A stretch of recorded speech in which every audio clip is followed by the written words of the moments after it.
Now, I would like to invite Maham Batul, representative of Thalassemia Awareness. Assalamualaikum everyone. Thank you so very much for having me here and for giving me the privilege to present something on thalassemia. I'm not going to take much. I'm just going to give some basic awareness about what thalassemia is actually. It's, if I talk about in my country, about 5 to 7% people in our country have thalassemia. And if I talk about in infants mortality, बच्चों में अगर बात की जाए कि बच्चों में कितना थैलेसीमिया पाया जाता है, क्योंकि children are more sensitive and they're adorable, we can't see them suffering in such pains. So बच्चों में अगर देखा जाए तो थैलेसीमिया पूरे पाकिस्तान के अंदर 5,000 बच्चे हर साल इस बीमारी से गुजरते हैं. और another most important thing that I would like to tell here कि थैलेसीमिया का कोई ना क्योर नहीं है. It has a lifeline. That is phlebotomy. Phlebotomy is actually blood donation in the medical term if I talk about. तो phlebotomy का मकसद क्या होता है, ब्लड डोनेशन का मकसद क्या होता है कि थैलेसीमिया का क्योर नहीं है, ये थैलेसीमिया की एक लाइफ लाइन है. और लाइफ लाइन क्या होती है कि अगर आपको एक चीज़ ना मिले तो आप सर्वाइव नहीं कर सकते. तो सर्वाइवल जो है वो सबसे इंपॉर्टेंट चीज़ होता है, क्योंकि अल्लाह ताला ने इंसान को दुनिया में 2 चीज़ों के लिए भेजा, एक रिप्रोडक्शन के लिए, एक सर्वाइवल के लिए. ठीक है.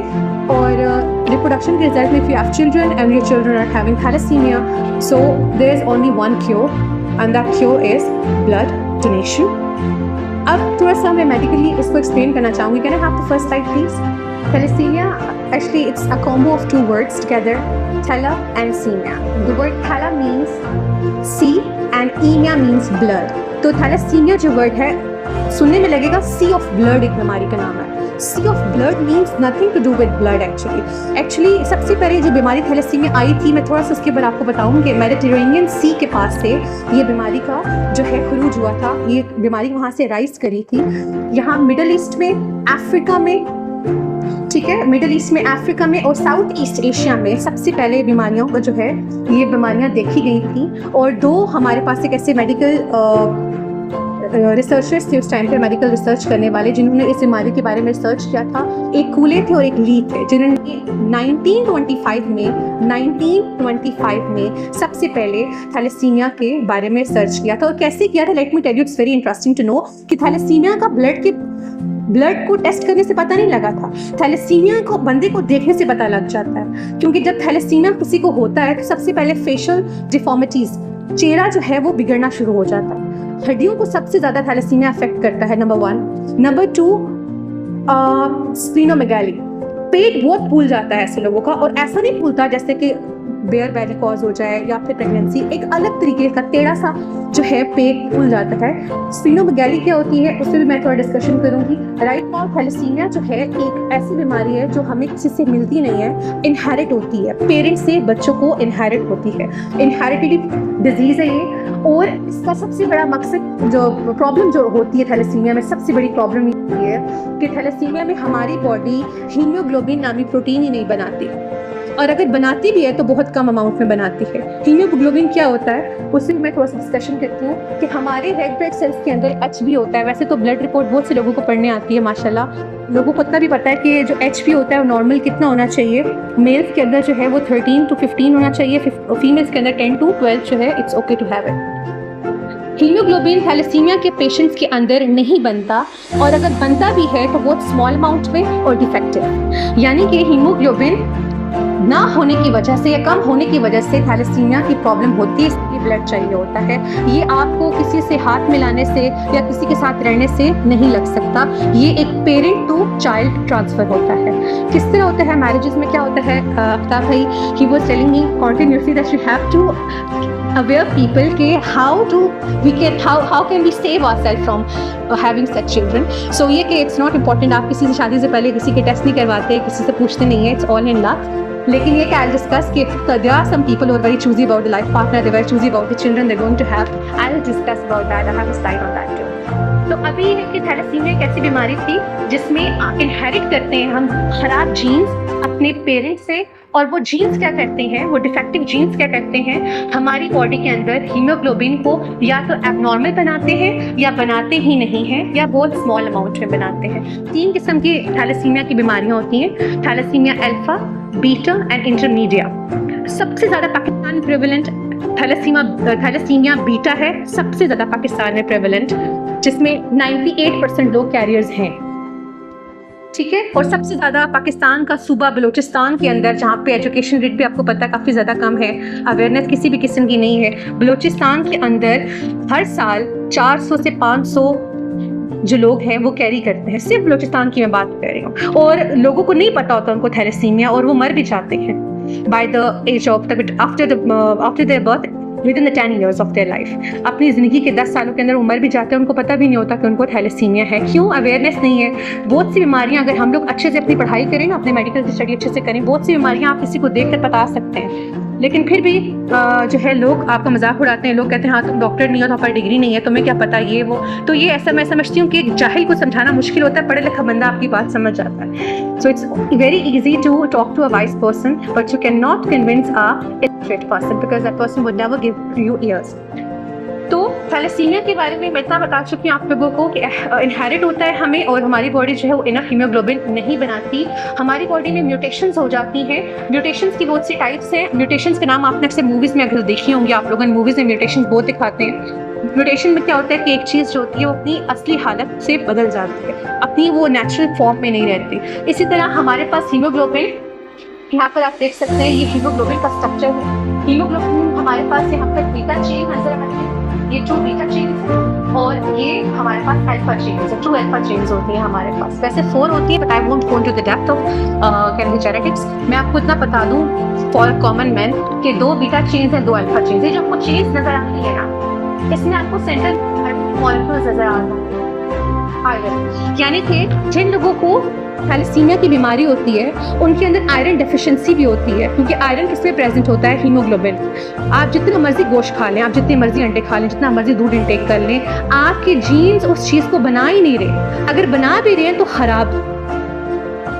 तो ये चेंज जो आपको नजर आ रही है ना, ये चेंज म्यूटेट हो चुकी है थैलेसीमिया के पेशेंट में। म्यूटेट मीन्स कि इनके अंदर खराबी है, जीन्स के अंदर खराबी है। और एक और बहुत इंपॉर्टेंट चीज़ मैं यहाँ पर बताना चाहूँगी, हम सबको पता है एक होते हैं सेक्स क्रोमोसोम्स और एक होते हैं होमोलोगस क्रोमोसोम्स, यानी कि ऑटोसोम्स होते हैं। ऑटोसोम्स जो हैं वो पूरी बॉडी में प्रेजेंट होते हैं, सेक्स क्रोमोसोम्स सिर्फ सेक्स ऑर्गन्स में प्रेजेंट होते हैं। तो ये थैलेसीमिया का पेशेंट, आप उसकी बॉडी का कहीं से भी सेल उठा के देख लें, हर सेल के अंदर आपको खराब जीन मिलेगा। जीन्स को पकड़ पकड़ के ठीक नहीं किया जा सकता। बोन मैरो की बात मैं करूंगी, लेकिन एक बात आपको अच्छे से पता है, अगर आपकी पूरी बॉडी के खुलिए, पूरी बॉडी के सेल्स ही खराब हैं, तो आप उसको पकड़ पकड़ के ठीक नहीं कर सकते। इसका एक ही इलाज है, phlebotomy, that is blood donation, blood transfusion. Blood transfusion के भी साइड इफेक्ट्स हैं। अगर एक बंदा है उसके पास बहुत पैसे हैं, वो डोनेशंस नहीं ले रहा, वो कहता नहीं मैं अपने बच्चे को लगवाऊंगा, आई कैन अफोर्ड इट, लेकिन याद रखिएगा excess of everything is bad. आप बहुत ज़्यादा भी खून लगवा लेंगे तो आयरन ओवरलोड का मसला स्टार्ट हो जाएगा, एक और बीमारी आ जाएगी। तो ब्लड एक महीने में कितना चाहिए, कितनी उम्र के लोगों को देना है, कितना ब्लड देने से खतरा बढ़ जाएगा, I have prepared each and everything and I let you know. तो ये जो चेंज आपको नजर आ रही है हीमोग्लोबिन की चेंज, ये चेंज ही खराब है, जीन्स ही खराब है, कुछ नहीं हो सकता। Lifeline, I have told you there is lifeline, that is blood donation only. फिर अभी को नेक्स्ट चीज मैं आप लोगों को बताना चाहूंगी कि बॉडी जो है इनफ हीमोग्लोबिन पैदा नहीं करती, अगर करती भी है तो वो खराब होता है। Can you move to the next slide please. मैंने यहाँ पे टाइप्स ऑफ थैलेसीमिया में 2 टाइप्स को डिफाइन किया है, अल्फा ग्लोबिन, बीटा ग्लोबिन। पीछे जो आप लोगों ने हीमोग्लोबिन का स्ट्रक्चर देखा था उसमें 2 आप लोगों के पास चेन्स आपने देखी थी, अल्फा ग्लोबिन, बीटा ग्लोबिन। अगर अल्फा ग्लोबिन है, किसी को अल्फा थैलेसीमिया है, किसी बच्चे को, खुदा ना खास्ता अल्फा थैलेसीमिया का किसी बच्चे को, दिस मीन्स कि उसकी हीमोग्लोबिन की जो अल्फा चेन्स हैं उसके अंदर जेनेटिक मॉडिफिकेशन हो चुकी है। और अगर किसी बच्चे को बीटा थैलेसीमिया है, जो कि पाकिस्तान में मोस्ट प्रेवलेंट है, पाकिस्तान में बहुत ज़्यादा जो कॉमन है वो बीटा थैलेसीमिया है। आप लोगों को मैं जब पिक्चर्स दिखाऊंगी तो प्लीज़ कोई भी बंदा अगर आपको इस किस्म की शक्ल का दिखता है तो at least you can do little bit research for the sake of Allah almighty, कि आप किसी का भला कर सकें। और होता कुछ नहीं है, कोई सुनेगा नहीं आपकी, लेकिन आप बोल दें, हो सकता है वो बंदा आपको सुने। तो नेक्स्ट चीज आपके पास क्या है कि अल्फा ग्लोबिन और बीटा ग्लोबिन 2 हमारे पास चेन्स होती है। अल्फा चेन के अंदर अगर खराबी हो तो उस बंदे को अल्फा थैलेसीमिया हो जाएगा, और बीटा में अगर खराबियां हो तो बीटा में हो जाएगा। ठीक है, अभी मैं आपको बताती हूँ नॉर्मल अगर आप लोग फॉर एग्जांपल स्मीयर देखते हैं किसी का ब्लड सैंपल्स कभी ज़िंदगी में देखते पड़ जाते हैं, इंसान किसी से लैब में चल जाता है दोस्तों के साथ या किसी भी बंदे के साथ हैंग आउट करता है, बंदे कहते हैं आपकी नेचर क्या है, जॉब के इंसान जाता है। मेरा बहुत ज़्यादा ऐसा रहा है, जो मेरे फ्रेंड्स होते हैं मैं कहती हूँ यार आप जिस जगह पे काम करते हैं उस जगह पे लेके जाए, कुछ ना कुछ सीखने को मिलता है। तो ये नॉर्मल हमारा ब्लड कैसा रहता है, बिल्कुल पिज्जा शेप का, दरमियान से पतला और साइड से जो है वो ग्लोबुलर स्ट्रक्चर होता है। इसमें नॉर्मल हीमोग्लोबिन पाया जाता है, ये नॉर्मल ब्लड है हमारा लिखा हुआ ब्लड। थैलेसीमिया के पेशेंट का ब्लड देखने से पता लगता है टेपर्ड एंड्स होते हैं। टेपर्ड एंड्स मीन के एंड्स इसके पतले होते हैं। तो जब एंड्स साइड से पतले होते हैं तो ऑक्सीजन को अच्छे तरीके से बाइंड नहीं कर सकते। थैलेसीमिया के पेशेंट्स को सांस का मसला होता है, हर वक्त बैठे बैठे सांस फूला रहेगा। सांस फूलने के अलावा भी थैलेसीमिया के पेशेंट्स का मसला जो होगा, पर्पलिश लिप्स रहेंगे उनके, नेल्स पर्पलिश रहेंगे, स्किन जो है उनकी पेल कलर की रहेगी, उनको हर वक्त फिटीग महसूस होगा। क्योंकि आपको अच्छे से पता है आप में से जो लड़के या जो भी सर हैं, टीचर्स हैं जो वर्कआउट करते हैं, जब इंसान स्टार्टिंग में काफ़ी दिनों बाद या काफ़ी महीनों बाद वर्कआउट करना स्टार्ट करता है तो इंसान के मसल्स जो होते हैं वो प्रॉपरली ऑक्सीजन को बॉडी में पंप नहीं करते, बॉडी में पेन स्टार्ट हो जाता है, लैक्टिक एसिड। तो ये लोगों का थैलेसीमिया के पेशेंट्स की बॉडी में हर वक्त दर्द रहता है। क्यों? क्योंकि मसल्स को ऑक्सीजन ही नहीं मिलती। ऑक्सीजन ट्रांसपोर्ट कौन करता है? कौन करता है ऑक्सीजन ट्रांसपोर्ट? हीमोग्लोबिन करता है ना, हीमोग्लोबिन करता है ट्रांसपोर्ट। तो जब हीमोग्लोबिन ही एबनॉर्मल है, हीमोग्लोबिन है ही नहीं और जो है वो भी एबनॉर्मल है, तो वो सेल्स की शक्ल ही बिगड़ गई। जब सेल्स की शक्ल बिगड़ गई तो सेल्स का फंक्शन बिगड़ गया, सेल्स का फंक्शन बिगड़ा तो बंदे को थैलेसीमिया हो गया। थैलेसीमिया अगेन बता दूं एक जेनेटिक बीमारी है जो पेरेंट्स से बच्चों में जाती है और ये हीमोग्लोबिन के जो जीन्स होते हैं उनकी खराबी की वजह से होती है। नेक्स्ट, अभी वो इम्पोर्टेंट है ये तो प्लीज़ आप लोग गौर से सुने क्योंकि इट्स वेरी इंपॉर्टेंट कि किसी की लाइफ आप लोगों की बातों से आप कितनी लाइफ की शेयर हो सकती है, कोई बात भी राइट आनी चाहती। I have shown there male and female, आप ये देख सकती हैं कि रेड कलर की जो मेल और फीमेल की जो आपको लग रही है बॉडी इनकी, दे आर एक्चुअली दोनों को मेजर थैलेसीमिया। थैलेसीमिया मेजर का मतलब क्या है कि इनकी बॉडी के अंदर जो हीमोग्लोबिन है वो सारे का सारा खराब है। मतलब कि इनको एक महीने में 2 दफ़ा खून लगता है और अगर ना लगे, एक महीने में 2 दफ़ा खून अगर ना लगे थैलेसीमिया मेजर के पेशेंट्स को, they can die instantly at any time in their life. तो 2 फीमेल और मेल ऐसे जिनकी शादी हो गई और दोनों ही जो थे थैलेसीमिया मेजर के पेशेंट्स थे और दोनों ही जो है चाहे फैमिली मैरिज थी चाहे किसी भी वजह से they give birth to a child, that child is going to be 100% affected. अब इसमें 2 बातें हैं, या तो हाइड्रोफिडिलाइटिस हो जाएगा, फीटस जो है वो मदर की बॉडी में ही मर जाएगा। Hydrops fetalis is a condition when the fetus, despite of the fact they're taking the blood from the mother's body through the umbilical cord, but still the fetus is unable to develop its own blood through the liver. Why? Because they have thalassemia. यानी कि अगर एक ऐसा बच्चा पैदा होता है जिसको थैलेसीमिया मेजर है, वो बच्चा माँ के कोख में ही मर जाएगा। और ऐसी बात रिपीटेडली होगी। ऐसी बात रिपीटेडली क्यों होगी? क्योंकि दोनों पेरेंट्स जो हैं वो थैलेसीमिया मेजर के पेशेंट हैं। दोनों पेरेंट्स के अंदर जो जीन हैं वो 90% खराब हैं। उनको तो खून लगता है लेकिन जो जिंदगी एक फीमेल की बॉडी में है वो अगर ब्लड ले भी ले, फीटस उस चीज़ को उतनी जल्दी उस चीज़ का कंपैटिबल नहीं हो पाएगा, उस चीज़ के यूज टू नहीं हो पाएगा। तो फीटस में आप जितनी मर्जी no matter how much time you try a baby, you try for a baby, you are going to get a spontaneous abortion. वो स्पॉन्टेनियसली अबॉर्ट हो जाएगा, उसमें आपको कोई गुनाह नहीं है। वही बात है, अगेन nobody does that। कोई भी टेस्ट नहीं करवाता शादियों से पहले और वही स्टूपिड चीज़ होती है। अगर मुझे कोई कहे कि आप टेस्ट करवाएं, अपने सारे करवाएं, तो मुझे भी चीज़ अच्छी नहीं लगेगी और मैं किसी को बोलूँगी तो उसको भी वो चीज़ अच्छी नहीं लगेगी, क्योंकि बीमारियाँ हमारे माँ बाप में भी थी, हम में भी थी और बीमारियाँ हर इंसान में होती हैं और अगर ना भी हो शादी से पहले बाद में हो जाती हैं। बड़े लोग होते हैं जो बड़ा इसी में ज़रा सा नुक्स होता है, टांग टेढ़ी नहीं, लड़की ठीक नहीं है, नहीं इसकी आँख कैसी है, और अल्लाह ना करे जब उनकी शादियाँ होती हैं किसी बहुत खूबसूरत काफ़ी नौजवान लोगों के साथ, वो बाद में हादसे का शिकार हो जाते हैं। तो आई थिंक सो किसी का भी मजाक नहीं उड़ाना चाहिए, किसी की बीमारी का, किसी की तकलीफ का, किसी के हुस्न का या किसी की बदसूरती का मजाक नहीं उड़ाना चाहिए। हर इंसान को अल्लाह ने पैदा किया है। सेकंड में देखें, एक मेल है जो कि मेल कैरियर है, उस मेल को थैलेसीमिया नहीं है लेकिन उसमें जीन प्रेजेंट है। जैसे कि मैं कहती हूँ मेरे मेरे हम कश्मीरी हैं, मेरे अंदर ब्लू आइज की जीन्स प्रेजेंट है, लेकिन मेरी आइज तो डार्क ब्लैक है। तो प्रॉबिलिटी है ना कि अगर आगे मेरी जनरेशन, अगर अल्लाह ताला ने लिखी है, अगर आगे मेरी जनरेशन होती, किसी की ब्लू आइज हो सकती है। कोई मुझे ये नहीं कह सकता ब्लू आइज कैसे हैं। तो आपके फादर की मेरी ब्राउन आइज है, मदर की मेरी ब्राउन आइज है, जो पार्टनर है उसकी ब्लैक है, ब्लू आइज कैसे हो गई?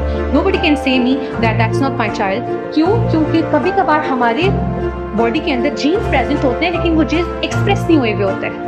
एक्सप्रेस कब होते हैं? आने वाली जनरेशन में। तो अभी एक मेल आपको दिख रहा है, छुट्टी कैरी करता है जीन, अपने फॉल्टी जीन कैरी करता है। फीमेल बिल्कुल नॉर्मल थी, उसके खानदान में किसी को भी थैलेसीमिया नहीं था, she was totally fine, totally normal. ऐसे केस में चिल्ड्रन पैदा होंगे, 50% चिल्ड्रन नॉर्मल होंगे और 50% चिल्ड्रन जो है वो कंटेन कर सकते हैं, जीन्स कैरी कर सकते हैं। अगर आम जबान में समझाऊं तो किसी के अगर 4 बच्चे हैं, अगर बाप को थैलेसीमिया है लेकिन अपेरेंटली उसको ब्लड नहीं लगता, उसके अंदर जीन्स प्रेजेंट है, लेकिन आप उसको नहीं कह सकते थैलेसीमिया का पेशेंट है। तो अगर आई एम सॉरी, आपको नींद आ रही है? so sorry if I make you बहुत ज़्यादा, I can feel it now. When I was preparing this speech, I was literally crying. You can ask my brother. Okay, yeah, this is very, painful. तो अभी अगर एक female normal है और एक mail जो है वो बज़ाहिर बिल्कुल फिट है, लेकिन उसके अंदर जीन्स प्रेजेंट है, तो उसके चिल्ड्रन अगर 4 बच्चे हैं, 4 में से 2 बच्चे बिल्कुल नॉर्मल होंगे लाइक मदर, लेकिन 2 बच्चे फादर की तरह जीन्स कैरी करते हैं। और अगर जिस बच्चे ने जीन्स कैरी किए हुए वो आगे जाके किसी ऐसी फीमेल से शादी करता है, ये जो बच्चा था जिसने कैरी किया हुआ था जीन, इस बच्चा ये जवान हो गया और इसे जिस लड़की से मैरिज की है वो लड़की की छुट्टी बेचारी कैरियर थी, उसको भी नहीं था। तो चिल्ड्रन में 25% children going to be normal, 50% going to be carrier, और 25 चिल्ड्रन जो है वो देखते हो। ताकि आपके पास ना बता दूं, अगर 3 बच्चे हैं या 4 बच्चे कर लें, 4 में से 2 बच्चे नॉर्मल होंगे, एक बच्चा कैरियर होगा और एक बच्चे को थैलेसीमिया मेजर होगा। थैलेसीमिया मेजर के लोग नहीं बच सकते, मैं आपको पहले बता दूं, अगर उनको मंथ में 2 दफ़ा ब्लड ना लगे तो, और ब्लड लगने के बाद भी उनको दवाइयाँ खानी पड़ती हैं आयरन ओवरलोड की, क्योंकि अगर वो आयरन ओवरलोड की दवाइयाँ नहीं खाएंगे, आयरन उनकी बॉडी में जमा होना शुरू हो जाएगा। आयरन ओवरलोड की गोलियां खाने से मैदा तो अलग खराब होगा, स्प्लीन अलग खराब होगा, लिवर अलग खराब होगा, लेकिन वो अलग बात है कि एक चीज़ जो खराब कर रही है वो ठीक भी तो कर रही है ना। जैसे कि हम इंसान हैं, हम 100% कितनों के लिए हम जहरीले होते हैं, हम बुरे लगते हैं कितनों को, कितनों को हम अच्छे लगते हैं, ऐसे ही है ना। तो जो भी हम मेडिसिन खाते हैं वो बहुत से अच्छे काम भी करती है, बुरे काम भी करती है। सबसे ज़्यादा मेडिसिन जो आप खाते हैं पैराडोल सबसे ज़्यादा खाने वाली खाते तो हमारी मदर्स जो है वो हर चीज़ में पैराडोल दे देती हैं या पैरासीटामोल दे देती हैं। वो सबसे ज़्यादा पता है क्या, उसकी अगर देखी जाए ना, अगर आप लोग इसकी थोड़ा सा स्टडी करें इसकी केमिकल नेचर को, पैराडोल इतनी टॉक्सिक होती है कि हमारा लिवर उसको डिटॉक्सिफाई करने में 3 डेज लगा देता है। खाने में क्या है, आप ऐड देखें 2 गोली पैराडोल रोजाना, ऐसे ऐड चल रहे होते हैं। वो 2 गोली पैराडोल जो है it's gonna take a week to completely detoxify from our body।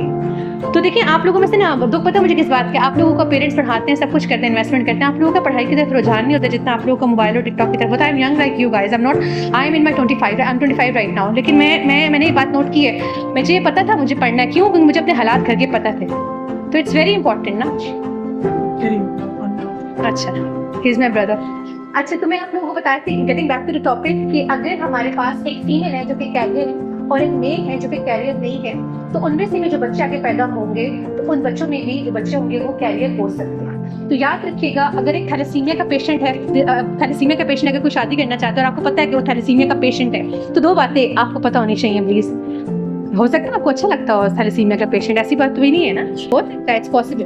तो अगर तो पूछें आप उनसे कि आपको थैलेसीमिया मेजर है कि माइनर है, मेजर अगर है तो आप अगर नॉर्मल है तो आपकी जो जनरेशन है वो जीन करेगी, लेकिन उनमें से अगर 4 चिल्ड्रन है तो 4 में से एक बच्चे को बिल्कुल फादर की तरह होगा, एक बच्चा कैरियर होगा, 2 बच्चे नॉर्मल होंगे।